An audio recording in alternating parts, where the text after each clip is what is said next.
page 4.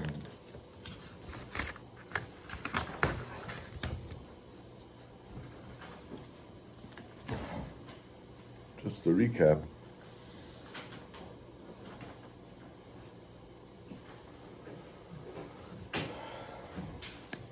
the Maimer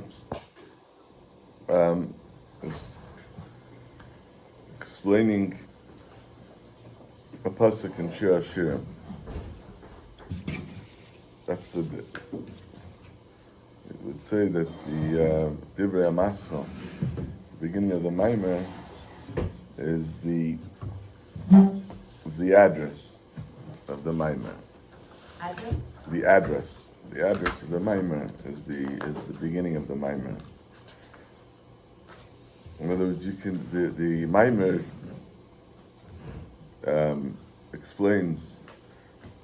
lays out different points in Chassidus, but the way to get to that, the way to access this information, there's many different ways, many different entry points.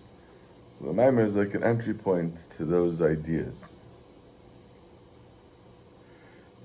That's what you find Maimarim that speak about the same points, but sometimes the beginning of the Maimer, the way we access that information, or the way we enter into those areas, it could be a little different.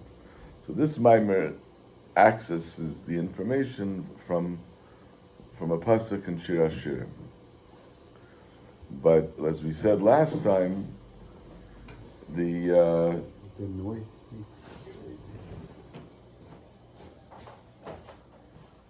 As we said last time, the main idea of the Maimer, specifically here, is to explain something in the Parsha. The Parsha, this week's Parshas Terumah, and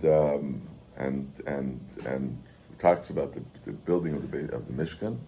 So specifically the Aron, the Kruvim, that was in the Kodesh HaKodashim. So the objective is to understand what is the function of the Kruvim. What is the function of that? Which seems to be a very, when you look at all the other kelim, all the other vessels in the Mishkan, so it seems that each one had a function. The shulchan and the mizbeach, the kir, everything had a function.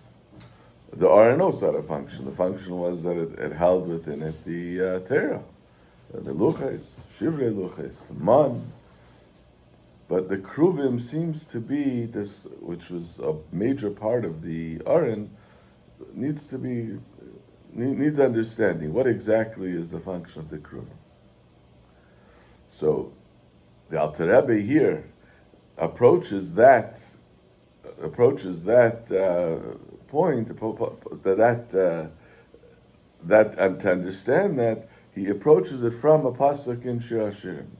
This pasuk in Shir Hashirim that we discussed on Monday is Yitencha ka'achli. Is, like we said, Shir Hashirim is about the relationship between the Eibishter and the Yidden. That relationship has different phases or different. It has different. It takes on different forms depending on what we want to bring out within that relationship. And over here in this particular parak, in this pasuk, so that relationship that we're focusing on is a relationship between siblings, and that's what the pasuk says. Mi yitencha ka'achli. Halavai, we're asking Hashem that he should be like a sibling, like a brother. Whether it's two brothers or a brother and a sister, but a sibling relationship. And that relationship of siblings, of achim, that is something that was there in the times of the Beis HaMikdash, naturally. Like we said in the pasuk, we say it every day in davening, Laman achai v'reyei, adaber nashalim bach, Laman beis Hashem elikeinu avak shotayv lach. So meaning to say that the connection when is there Achim V'Reim? In other words, the time of the Beis Hamikdash, you have Achim V'Reim. That's the connection. But then you have, but as opposed to the time of Galus. But then you have the Achim V'Reim, the way it is, even in the time of Galus. In other words, this pasuk is describing that there should be that connection of Achim V'Reim, even though we don't have a Beis Hamikdash, we should still have that connection. So in order to understand what that connection is, what was unique in the time of the Beis Hamikdash, and that even now that we don't have the Beis Hamikdash, we still are seeking that type of connection with the Eibishter.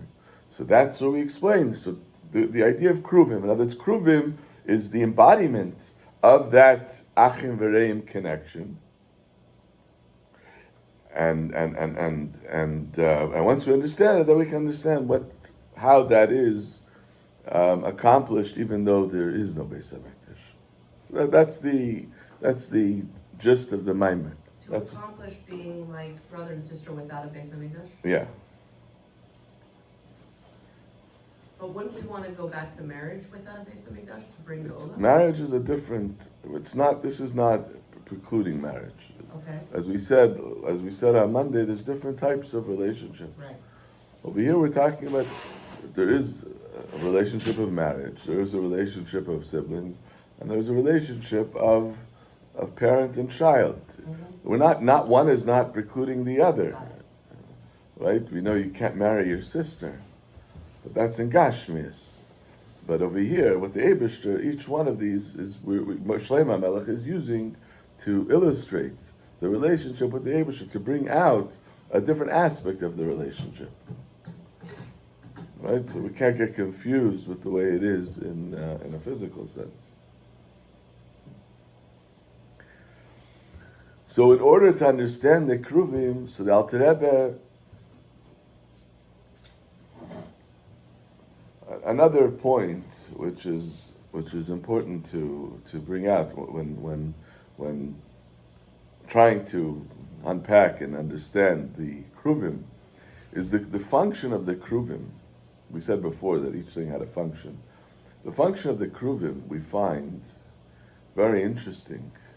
The Kruvim was the first description, was the earliest description of something physical that facilitated communication between the Eibishter and man, Moshe Rabbeinu. It says that the Eibishter spoke to Moshe Rabbeinu. It doesn't say he spoke, because he spoke. It just the voice came.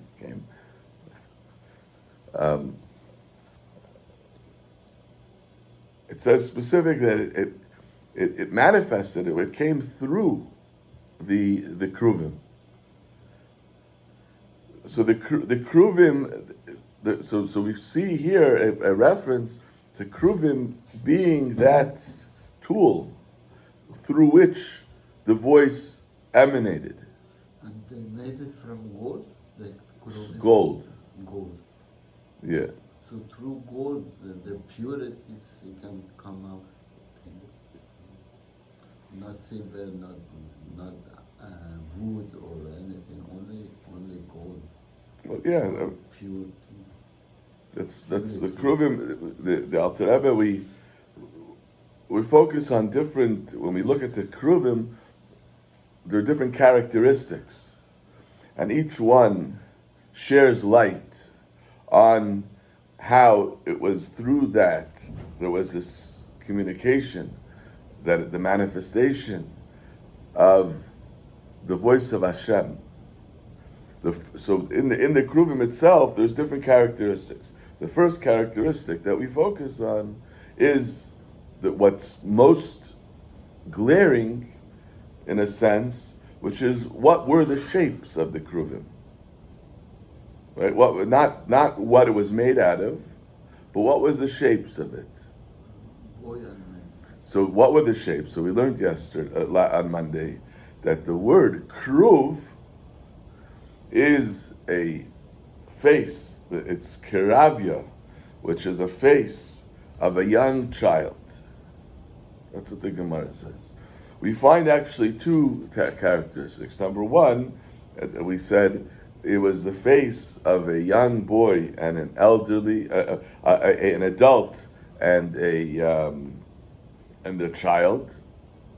It also says that it was it was the face of a male and a female.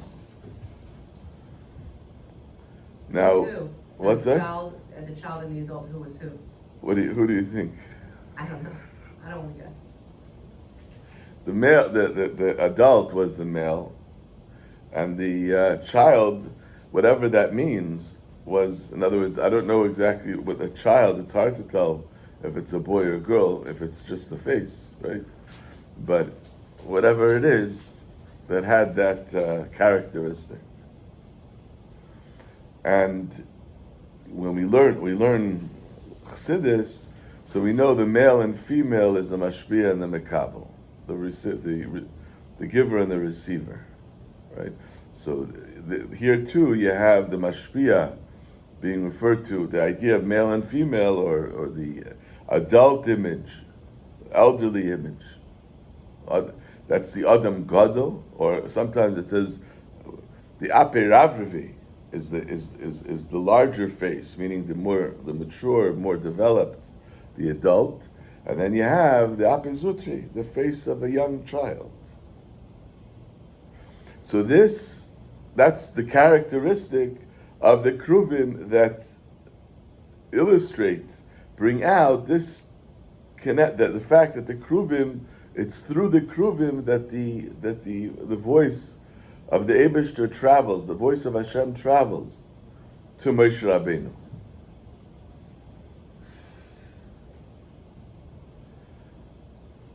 So this is the multimedia, right? It's the kruvim that facilitated that.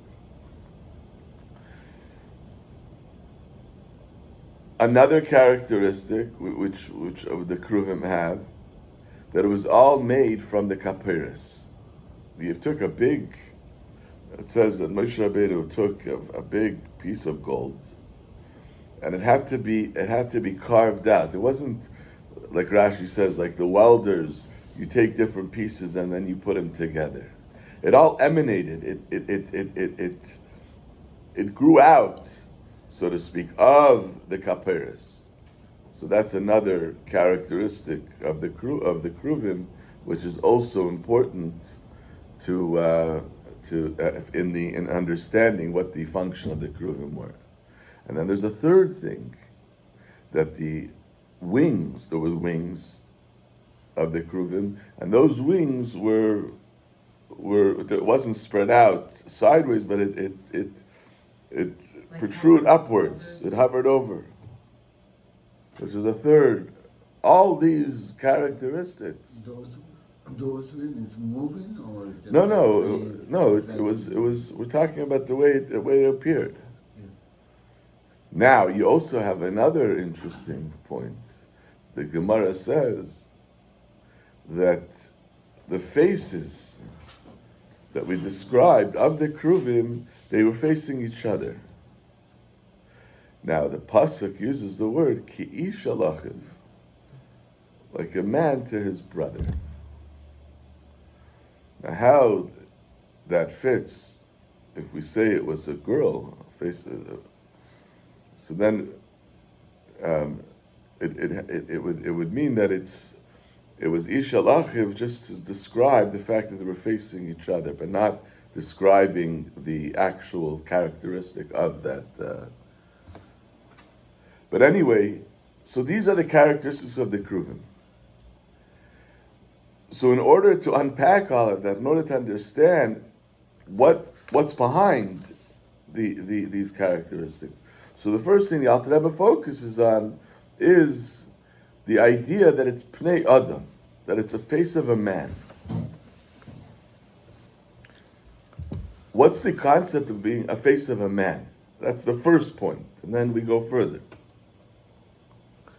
So the Alter Rebbe says, and this we learned on Monday, But the face of a man is Adam. The term Adam, understood in the context of Seder Ishtalshalos, refers to a system of a system which comes together, fuses together a structure, a structured system, like, for example, this Uris and Kalim, the lights and the vessels. That's what Adam refers to. We find, where do we use the term Adam in that context? So Yecheskel, when he had his vision, he saw the chariot. So it says he saw describes all the different levels and different parts of the vision, and then you get to the point where you have the kisei, the throne, and on the throne is Pnei Adam. So obviously, we're not talking about Yecheskel saw a man, right? We're talking about spiritual beings, spiritual ideas. It's abstract. So what does it mean, Adam? Yecheskel saw the unification of the divine, infinite light of Hashem, but the way it unites, the way it fuses together with the finite. Where does that begin in the understanding in Seder Ishtalshalos? That's in the world of Atzilus. As we find in the world of Atzilus, it says that Iyu v'chayu echad, Iyu v'gremu echad. There is the unification of the chayui, of the light of Hashem, the chayis of Hashem, and the kelim of Hashem. It all fuses together as one. So when we say Adam, a person also has, it unifies all the different aspects of Chabad, his intellect and his emotion, etc. All of that is coming together, which is the makeup of a person. So too, all of this comes together, fuses together. That's Adam. But the chidush, the novelty, that is being expressed with this idea is the fact that the Eibishter himself is infinite. That the infinite of Hashem could be present and be recognized in a specific, in a finite way. In other words, in something finite. Through it, you should be able to experience the infinite. That's the chidush of the spheres. And that's what happens in Chachma. Chachma, Chachma in turn allows for the infinite aspect, the Ein Sof, to be able to be recognized and realized. As the Alter Rebbe says in Tanya. So when we say that Adam is also the unification of this fusion coming together of infinite and finite, or the way the Alter Rebbe also brings another mashal of understanding this is which is the Adam is the guf and the nefesh, the body and the soul. The body and the soul, one is ruchni and one is gashmi, and it comes together in a perfect way, to the point that you can't say, oh, this is the body and this is here's where the body ends and where the soul begins, right? This is Adam. Adam represents that fusion between the body and the soul. So too in the realm of the spheres, in the world in Atzilus, that is where you have the body and the soul, meaning the kelim, the uris and the kelim coming together.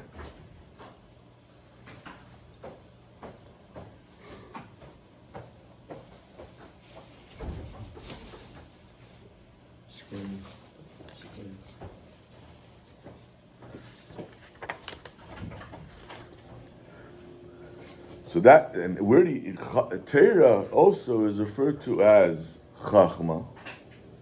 Torah also is that unification where you have the Ein Sof, the Eibishter coming within the realm of Torah. In other words, Torah, the Eibishter, as we said, is Ein Sof, is infinite, transcendent, and Torah coming in within the infinite, coming in the realm of finite. That's represented by the Torah, where you have how the Eibishter, the divine wisdom of the Eibishter, and then going further, those are the ideas or the chachma of Torah, and then it goes further into the mitzvahs of Torah, because then you have to define whether it's kosher or pasul, tameh or tahar. All of this is already breaking it down further into the midas, and then you have it the way it is in Maisa, in the mitzvahs, in the 248 mitzvahs, etc.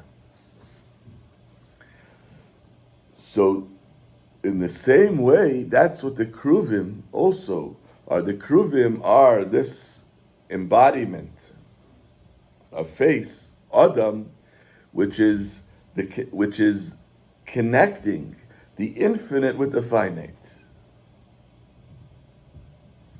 and that's the secret of the kruvim. In other words, the kruvim represent that coming together, and it's that's what we say. It's pnei Adam. It's the face of man, meaning to say it's that fusion, that synergy that's coming together that you see within the kruvim.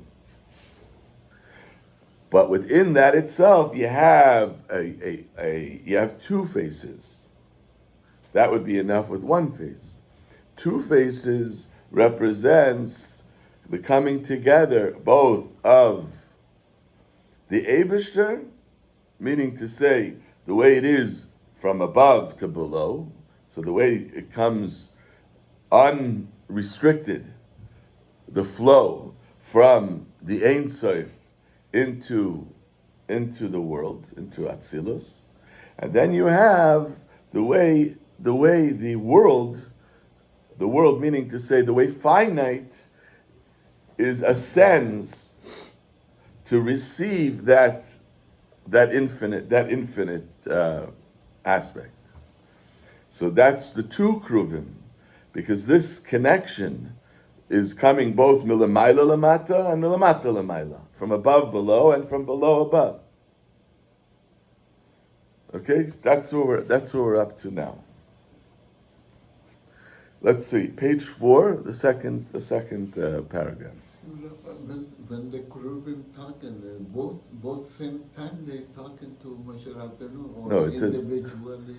no. It's coming between the Keruvim. Between that connection, that's where the voice emanates. V'hinei b'chinas Adam zeh nikra Adam gadol. V'aper avrivi. This Adam, we said, is the one face of the. We're on page 4, the second paragraph. The b'chinas Adam, that's Adam gadol. That's the big face. When we say the big face, we mean to say this is the way the infinite emanates through Adam, meaning say through this system, through Chachma. So you recognize and you see the infinite, the Ein Sof. Ki Chachma lo b'chinas Ein Sof, v'k'mei shekasu v'tfunas ein cheka shu ha'yidea v'hu ha'deya. So Chachma itself expresses that oneness, absoluteness of Hashem, infinite aspect of Hashem.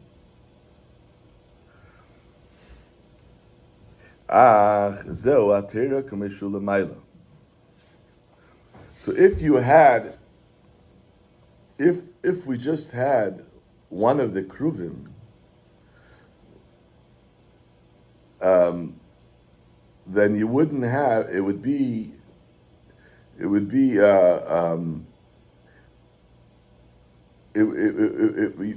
there would be only true. It would, like in the world of Atzilus. What's in the world of Atzilus? In the world of Atzilus is only oneness of Hashem. You can't have any you can't have any type of existence of feeling a certain sense of separateness. Hashem wanted us to feel a sense of yesh, a sense of self. You can't have that in the face of that oneness. You can't have that presence of separateness, of selfness. So in order to have, so if it would be the Torah, yes, it's the infinite. Before the one kruv, before that fusion, so then there's nothing, you can't talk about anything, meaning to say it's infinite and it's transcendent and there's nothing else. You can't even talk about any type of manifestation at all. Once you have the sphere, so you could talk about the way it manifests, the way this oneness manifests within Chachma, within Bina, within Das, within the Midas. But still, being that we're talking about we're talking about the realm of Atzilus, we're talking about a realm of oneness, of unity, of perfect unity, so therefore you still don't have a sense of self. So if the Torah would emanate as such, so then it's like what happened by Matan Torah. What happened by Matan Torah when there was the revelation of Matan Torah? So all the neshamas left the bodies. There was a complete kalois hanefesh. So you need to have a second kruv, which allows for that to be able, which allows and represents the embodiment of a sense of self, that can be elevated to connect to that emanation, or to that hashpa, that influence. Okay, let's see here. That's what the Alter Rebbe introduces now in this piece. In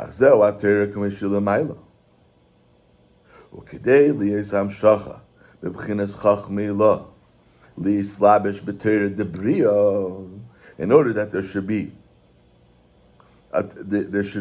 an embodiment. It should be manifested in the Torah, the way it is in the world of Bria, meaning to say the way it is in a sense of creation, where you can have a certain sense of self. So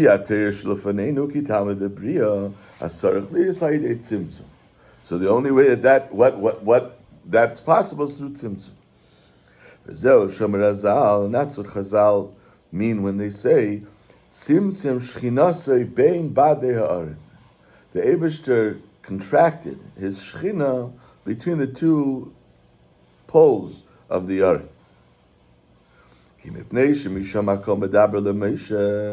Being that it's from the arin, that it's through there that the Eibishter spoke and communicated with Moshe. So who are yidei tzimtzum? This was as a result of the tzimtzum. The tzimtzum, that is represented by the other kruv, by the kruv of the child. Okay, so that's the second kruv. That's the child. Bechinas Adam cotton, Kumashal HaKatan, just like a cotton. In other words, by way of analogy, Sha'agili b'merchen shalem mitzumtzum yosem b'adam gadol. So we use the analogy of a child, just like in Gashmias, the child, his intellect and his emotion is much more. Much smaller, much more. It's immature. It's much less, or contracted, than that of a adult, right? His chachma and his midas. So too, this is the two kruv, and this is the kruv which is like the child. And that now another characteristic. So we talked about different characteristics of the kruvim. So this characteristic had to do with the imaging, of the kruv. The one has the image of an adult, and the other one has a child. Now we have that the kruv was each one of the kruvim. It says were on the edges of the kaperes. So mikotza mizeh on one edge, meaning to say it represents the hamshacha milmayla lamata. That this is the hamshacha, what's being drawn down from above to below. Lias makar v'sherish hamshacha se'er bebiyah, which is the emanation of the divine into biyah, into bria yitzir asiyah. Ukruvech and mikotzim is that in order that it should permeate, that it shouldn't completely obliterate the world, or in other words, to allow a space that it should be a sense of self. So this is the second mikotzim izeh from the other side. Who kedei liyisirida zu hu aidei sarusad l'sata b'kriyashma limser nafshe be'echad v'hafta.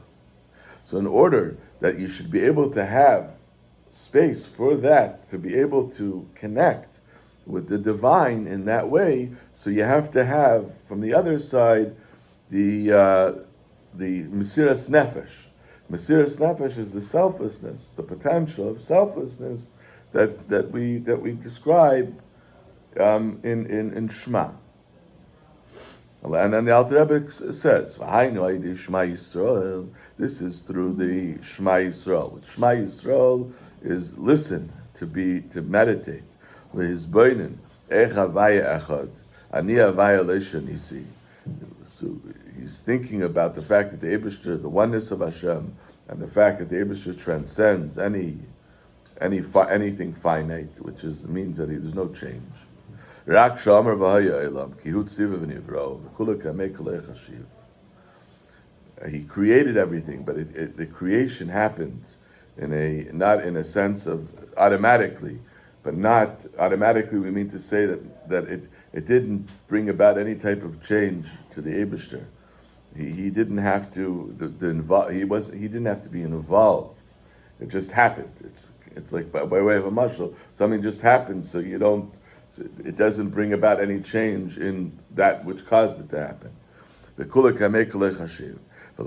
All of this is points of meditation and focus that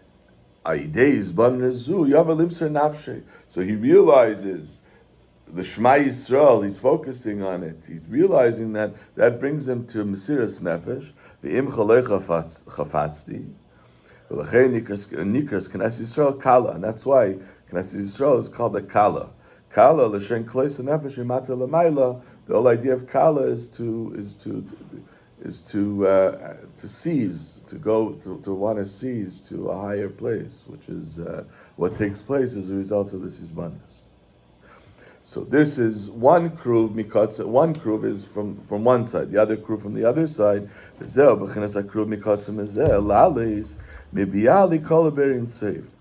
to go to ascend into the Arin Seif, listakla b'yikara de malka, to gaze at the beauty of the king, meaning to gaze at the beauty of the Eibishter, to recognize the Eibishter, the fact that the Eibishter is transcendent. And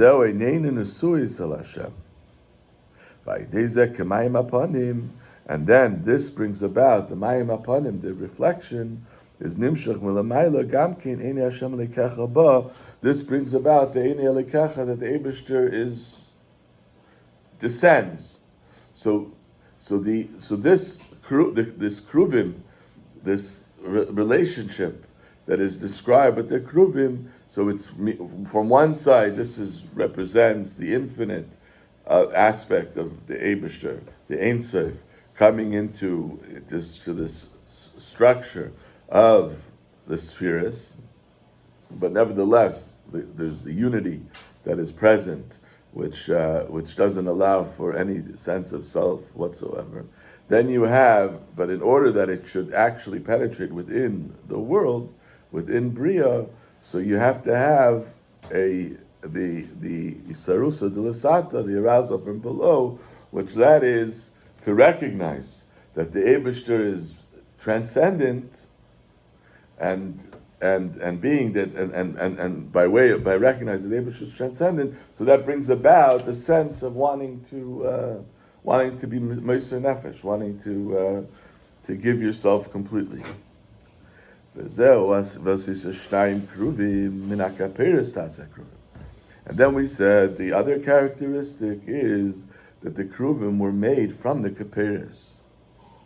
So from the kaperis, which means this cover of the aron, from it emerged the kruvim. So these two seemingly different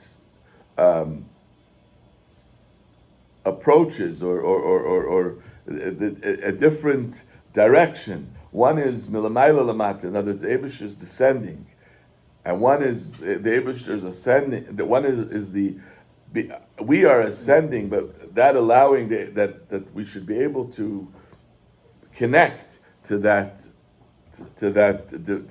divine, have that divine experience. So all of that is coming from the kaperis, because in the realm of the kaperis represents soviv kalamin. Soviv kalamin means that it's beyond the definition of whether it's going milamata l'mayla or milamayla l'mata or milamata l'mayla. Soviv kalamin means it's all encompassing. So there's no difference if it's coming a sarusa de leila or a sarusa de lasata, but from that emerges both things. In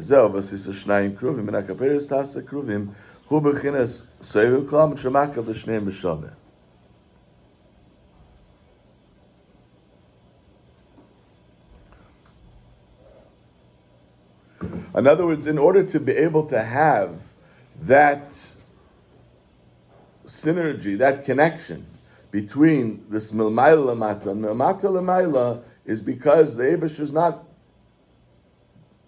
bound within any definition, and therefore you can have the emerging from there the two kruvim, which illustrates this connection. Then we have the third characteristic, which we said. But the third characteristic is the fact that the wings of the kruvim were spread upwards.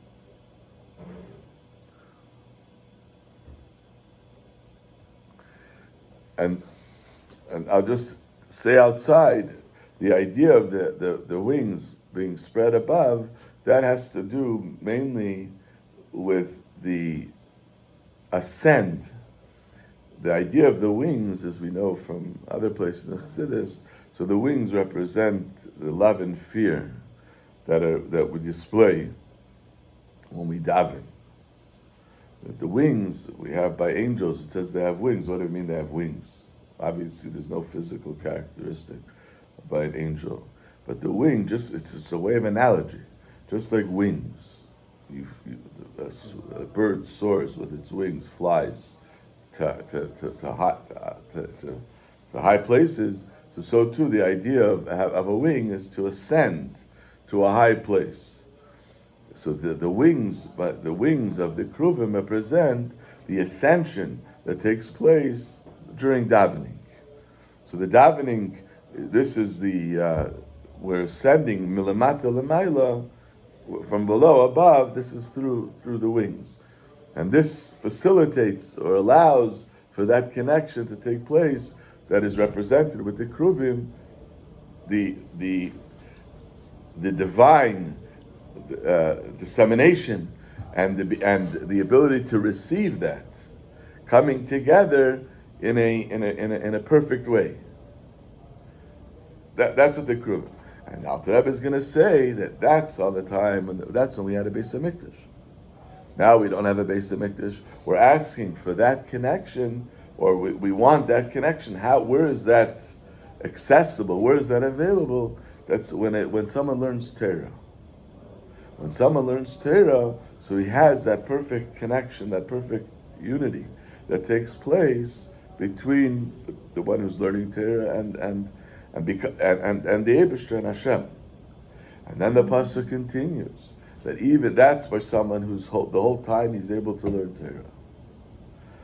But someone who's not able to learn Torah the whole time, so that someone who's a Baal Esek, someone who works, so he also has the ability to have that connection, and that's what the pasuk says. Bachutz, he's bachutz, meaning he's not continuously learning Torah.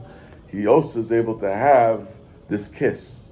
The kiss refers to that unity, that connection that takes place when he does learn Torah, and he's able to take that when he learns Torah and also elevate the other aspects of the world through davening. Okay, so that's the.